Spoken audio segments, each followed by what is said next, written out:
ومن يرغب عن ملة إبراهيم إلا من سفه نفسه ولقد اصطفيناه في الدنيا وإنه في الآخرة لمن الصالحين إذ قال له ربه أسلم قال أسلمت لرب العالمين ووصى بها إبراهيم بنيه ويعقوب يا بني إن الله اصطفى لكم الدين فلا تموتن إلا وأنتم مسلمون أم كنتم شهداء إذ حضر يعقوب الموت إذ قال لبنيه ما تعبدون من بعدي قالوا نعبد إلهك وإله آبائك إبراهيم وإسماعيل وإسحاق إلها واحدا ونحن له مسلمون تلك أمة قد خلت لها ما كسبت ولكم ما كسبتم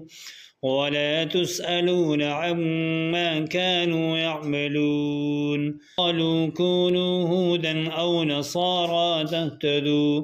قل بل ملة إبراهيم حنيفا وما كان من المشركين قولوا آمنا بالله وما أنزل إلينا وما أنزل إلى إبراهيم وإسماعيل وإسحاق ويعقوب والأسباط وما أوتي موسى وعيسى وما أوتي النبيون من ربهم لا نفرق بين أحد منهم ونحن له مسلمون فإن آمنوا بمثل ما آمنتم به فقد اهتدوا وإن تولوا فإنما هم في شقاق فسيكفيكهم الله وهو السميع العليم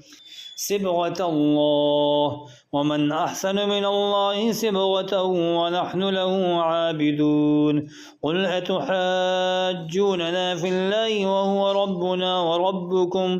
ولنا أعمالنا ولكم أعمالكم ونحن له مخلصون أم تقولون إن إبراهيم وإسماعيل وإسحاق